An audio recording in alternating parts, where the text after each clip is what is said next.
High to all, welcome to New Wonders. Bachelor craft మేకింగ్లో ఇది చాలా simple and easy craft making. అందుకని మీకు ఎక్స్ప్లెయిన్ చేయట్లేదు, ఒక కథ చెప్పాలనుకుంటున్నాను. అనగనగా ఒక ఊర్లో ఒక పొలం గట్టు మీద ఒక కొబ్బరి చెట్టు ఉంది. దానికి 2 కొబ్బరికాయలు కాచాయి. ఒరేయ్ ఎదవా, కొబ్బరి చెట్టుకి ఇక్కడ పనసకాయలు ఉసిరికాయలు కాస్తాయి ఏమిట్రా?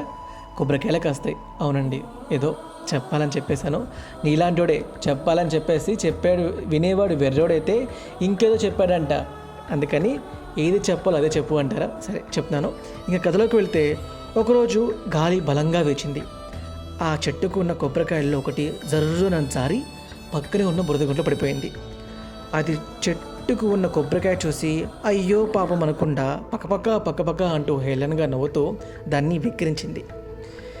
ఇంక నువ్వు బయటికి రాలేవు, ఆ బురదలోనే మునిగిపోతావు అని చెప్పేసి పాపం బాగా నవ్వేసింది. మరుసటి రోజు ఆ పొలానికి యజమాని వచ్చాడు.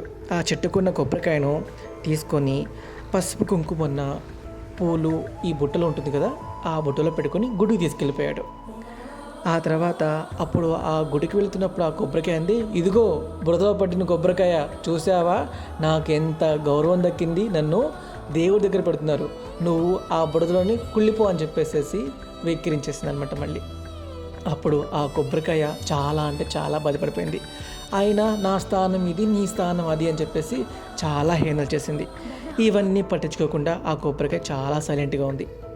పూజకు తీసుకువెళ్ళిన కొబ్బరికాయని యజమాని ఇంటికి తీసుకువెళ్ళి పచ్చడి చేసుకొని శుభ్రంగా నెయ్యి వేసేసుకొని హాయిగా కమ్మగా తినేశాడు. కానీ బుడదలో పట్టిన కొబ్బరికాయ ఏమో మరికొద్ది రోజులకి మొలకెత్తి చెట్టుగా మారి మరికొన్ని వందల కొబ్బరికాయలు కాచిందనమాట. సో దీన్ని బట్టి మీకు ఏం అర్థమవుతుంది, ఈ కథ సారాంశం ఏంటి, మీరు కామెంట్లు చెప్పేసేయండి. మీ కామెంట్స్ కోసం నేను వెయిట్ చేస్తూనే ఉంటాను. ఓకేనా? Thanks for watching guys. చెప్పడం